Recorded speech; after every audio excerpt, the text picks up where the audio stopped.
Salut à tous, on se retrouve aujourd'hui pour parler du FC Barcelone en ce mardi 3 mars et on commence tout d'abord avec le Real Madrid. Pourquoi on commence avec le Real?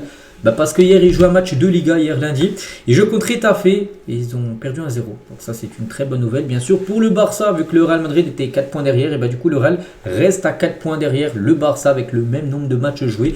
Donc du coup regardez, ça fait même les unes aujourd'hui des journaux catalans, même si ça parle aussi du match de ce soir bien sûr avec cette peut-être remontada contre l'Atlético qu'on va parler beaucoup aujourd'hui. Mais regardez, KO Blanco à 4 points. En gros, le KO du Real Madrid. Et l'autre une sport, un autre match ridicule en gros du Real. N'oubliez pas que c'est une presse catalane, donc ils chantent bien sûr le Real Madrid par rapport à cette défaite. Et au point, mise à jour du coup classement, donc le Barça 64 points et le Real Madrid 60 points à 12 journées de la fin de cette saison de Liga. Maintenant focus bien sûr sur le match de ce soir parce que là ça y est, on va parler maintenant que de ça. Le match retour de Coupe du Roi contre l'Atlético Madrid. A noter que ce soir, il y a une place en finale qui se joue. Le Barça, qui a été vainqueur de la dernière Copa América saison dernière. Voilà, il faut aller, pour défendre son titre, il faudra faire un match exceptionnel ce soir parce que, vous savez, combien de buts il a remonté? 4 buts à remonter vu qu'il y a une défaite 4-0 au match aller. Donc, c'est pas impossible, mais ça sera très compliqué. Mais il n'y a rien d'impossible, bien sûr, dans le football. Donc, c'est parti. On commence tout d'abord avec la conférence de presse, bien sûr, d'Hansi Flick. Donc, tout d'abord, nous devons rendre l'impossible possible, mais nous n'abandonnerons pas avant la fin. Il est aussi important de garder une feuille inviolée, c'est-à-dire surtout de ne pas prendre de but. Oui, parce que c'est vrai que si tu prends un but, ça sera encore plus problématique. Il faudra marquer 5 buts. Déjà, rien que pour un moyen en prolongation. Il faudrait même s'y mettre un but. Il faudrait même en mettre encore un de plus, bien sûr. Se dire 6. Voilà, il faudra marquer 6 pour se qualifier. Donc voilà, c'est pour ça qu'il va falloir déjà, bien évidemment, ça va être très fort défensivement et offensivement. Être exceptionnel bien sûr en marquant. Donc contre Villarreal il y a quelques jours, nous avons vu une équipe complètement différente et c'est ce que nous devons viser ce soir, jouer en équipe bien sûr. Regardez, contre Villarreal il y a eu bien 4 buts marqués, donc là il faudra aussi remettre 4 buts ce soir. Donc, il faudra aussi ne pas prendre de but. Pour moi il est important que tout le monde puisse nous soutenir ce soir et le lien entre l'équipe et les supporters sera fondamental. Il attend bien sûr une grosse ambiance, une grosse atmosphère pour une soirée de remontada comme il y a déjà eu dans le passé du côté de Barcelone. Donc on s'y flique aussi sur l'état d'esprit pour un retour. Donc je pense qu'il faut toujours y croire. Tous les fans nous soutiendront, ça sera difficile, c'est un excellent adversaire, mais on va s'en sortir. Voilà. Après bien sûr il met comme des messages positifs, il ne peut pas mettre en conférence de presse, non voilà, c'est fini, on est éliminé, jamais on reviendra. Imaginez s'il dit ça, les supporters vont dire pourquoi on va même pas regarder le match, ça sert à rien, on va plutôt regarder un film à la place du match. Donc voilà, il envoie des messages positifs pour vraiment essayer d'entrer bien sûr dans cette remontada qui est possible, bien évidemment, ça a déjà été fait. Sur les supporters qui soutiennent l'équipe, donc par exemple contre Dortmund, que nous avons gagné 4-0 il y a quelques temps. Nous savons que c'est difficile, il y a une équipe fantastique qui joue contre nous, mais nous pouvons le faire bien sûr aussi. Il y a un flic sur la question de savoir si Araujo est prêt à devenir titulaire, par exemple le match de ce soir. Oui bien sûr, pourquoi pas, nous avons une équipe jeune qui fait bien les choses, on verra bien. Je ne peux pas te donner le 11 de départ exactement pour le match, bien sûr. Je connais ses forces et ce qu'il apporte, je dois y réfléchir. Voilà, et c'est... Peut-être qu'il a assez sa compo, mais il n'a pas voulu encore la donner, officiellement, on va dire, en conférence de presse. Il parle aussi de la blessure de Lewandowski, c'est officiel, Lewandowski n'est pas là pour ce soir. C'est quelque chose qu'on doit gérer et accepter. C'est toujours une bonne occasion pour les autres joueurs de démontrer leur qualité, peut-être pour un joueur comme Ferran Torres, bien sûr, du coup, qui pourrait être titulaire ce soir. Nous devons gérer les minutes aussi de Pedri. Il nous reste encore beaucoup de matchs en plus de celui-ci. On verra combien de minutes il peut jouer. Est-ce qu'il doit prendre le risque avec Pedri de le mettre directement titulaire, lui qui revient quand même de plus d'un mois de blessure. Il avait joué une vingtaine de minutes lors du match contre Villarreal, mais est-ce qu'il faut le mettre directement titulaire pour ce match ce soir? Prendre des risques. Attention, il y a encore après des autres compètes, il y a la Liga, il y a la Ligue des Champions aussi dans les futures semaines. Donc voilà, il ne faut pas non plus tout miser sur ce match-là et prendre de gros risques sur Pedri, bien sûr, une rechute pour le milieu. Et concernant Flick, donc il a dit aux joueurs, les gars, de réduire le match de demain en 2 matchs. En gros, il veut 2 matchs dans ce match. En gros, sur chaque mi-temps, il aimerait que l'équipe mène 2-0. Voilà, donc il a besoin d'un 2-0 en première mi-temps. C'est faisable, et d'un autre 2-0 en deuxième mi-temps, donc là on sera 4-0 et là ce serait prolongation bien évidemment. Bon après ce serait le scénario rêvé bien évidemment, Après, on ne sait pas. Hein. Il peut se passer plein de choses. Il peut avoir un rouge pour le Barça, il peut avoir un rouge pour l'Atlético au bout de 10 minutes de jeu. Il y a plein de faits de jeu qui peuvent arriver, bien sûr, dans un match de football. Voilà, donc en tout cas, on sait que les joueurs sont hyper motivés, bien sûr, pour cette rencontre. Et aussi, les questions qui peuvent se poser aussi par rapport à la compo. Hein.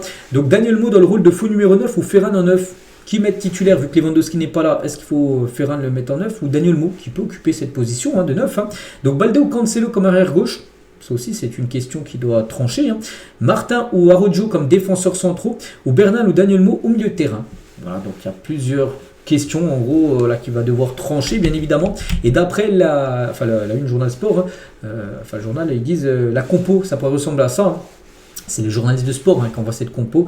C'est pas Hansi Flick, bien sûr, mais Juan Garcia devrait être au but. Hein. Donc Koundé à droite, Cubarsí, Gérard Martin, Cancelo, qui sera à gauche du coup. Bernal, Pedri titulaire. Hein. Fermin en 10, Lamine Yamal, Ferran Torres et Rafinha. Voilà. Après, c'est la compo probable. Ça se peut peut-être que, j'en sais rien, qu'il y aura un changement. Ferran, du coup, sur le banc et Daniel Mo en 9. Voilà. Il peut y avoir des modifications, mais ça pourrait être ça. Hein.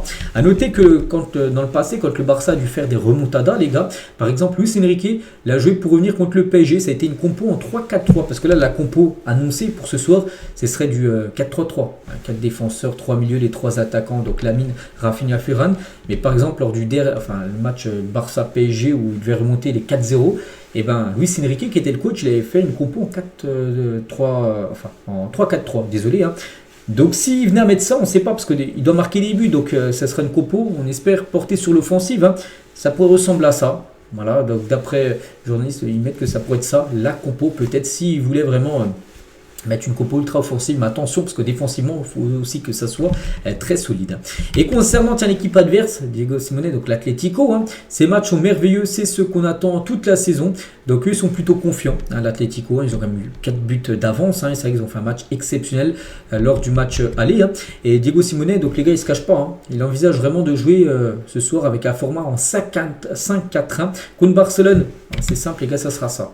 On se doute les gars, ça sera un attaque-défense ce soir. Ils vont mettre le bus. Alors, on sait que c'est une équipe qui l'a déjà fait. Hein. Voilà, quelques fois de jouer avec les 11 dans la surface. Ça risque d'être comme ça. Ils vont juste laisser peut-être un attaquant pour essayer. Ils vont jouer en contre-attaque où il faudra faire très attention. Mais voilà, il ne faudra pas s'attendre à un match. Ça allait dans les deux côtés, non, ça sera vraiment l'Atlético qui va défendre, ils vont jouer en contre, et le Barça va essayer de pousser. Donc il veut protéger son avance parce que oui, hein, même si l'Atlético venait à perdre 3-0 ce soir, il serait quand même qualifié. Donc c'est pour ça que lui, il va pas venir ce soir pour gagner le match. Hein. Il le dit, voilà, il va venir pour structurer la défense hein, et pour essayer de prendre le moins de buts possible. Et Simeone aussi sur sa stratégie pour stopper Lamine Yamal, hein, le pousser à être dans la position où il se sent le plus mal à l'aise. C'est un très bon joueur déstabilisant, surtout à l'approche de la zone de vérité. Nous pouvons attaquer par ce côté, le pousser à être dans la position où il se sent le plus mal à l'aise, c'est-à-dire en défense. Voilà. Parce que c'est vrai que c'est un ailier droit, mais des fois il doit faire des efforts défensifs. Hein, donc c'est pour ça que s'il est en défense, Lamine Yamal, il est moins dangereux que quand il en attaque un proche de la surface. Donc c'est pour ça qu'il va essayer de le pousser bien sûr dans la zone où il est moins bon. Et 5 raisons aussi de croire hein, quand même, retour quand même contre l'Atlético. Donc Flick a un bilan très positif contre l'Atlético Madrid. Malgré la défaite, bien sûr, au match aller, Flick a souvent gagné l'Atlético. Hein. Donc le Barça a marqué quand même 7 buts lors de ses 2 derniers matchs. Une victoire 4-1 là, puis le dernier match, il y a eu 3-0, je crois, contre Levante. Hein. Donc voilà, 7 buts marqués sur les 2 derniers matchs. Hein. Le Barça a marqué aussi 4 buts en 55 minutes contre l'Atlético la saison dernière. S'il y a une tournure où tout se passe bien, tout ça, tu peux enchaîner 2 buts. Hein. Il peut y avoir un but, 3 minutes après, tu peux remarquer un deuxième, puis voilà. Donc voilà, tu l'as déjà fait. Hein. L'Atlético a été irrégulier cette saison, ils peuvent être là, puis des fois ils peuvent être là. On ne sait pas si ce soir, comment ils seront à cette équipe, hein, qui peuvent gagner 4-0 le Barça, mais quelques jours après, ils avaient pris un 3-0 contre le Rayo Vallecano. Voilà. Et le Barça a connu de nombreux retours dans son histoire. Donc voilà, 5 raisons quand même de croire hein, que le Barça peut bien sûr créer une remontada ce soir. Concernant l'arbitre, on sait que les arbitres, voilà, en plus on en parle énormément, donc quelqu'un de très important, donc c'est officiel, De Burgos voilà, sera l'arbitre de la rencontre. Hein. Voilà, on espère qu'il soit à la hauteur du match. Hein. Et ça sera la 5e fois que De Burgos officialisera un Barça contre l'Atlético Madrid. Donc c'est quand même un arbitre réputé, très bon arbitre. Hein, c'est la 5e fois qu'il arbitrera un Barça Atlético. Donc après son bilan global avec le Barça en 34 matchs qu'il a pu arbitrer le Barça, il y a quand même 28 victoires. Voilà, donc c'est plutôt un arbitre porte-bonheur, on va dire, pour l'équipe. Hein. Après, n'oubliez pas que ce soir, le Barça peut gagner, mais peut être éliminé. Il faudra gagner avec beaucoup de buts marqués. Ça sera bien sûr une priorité.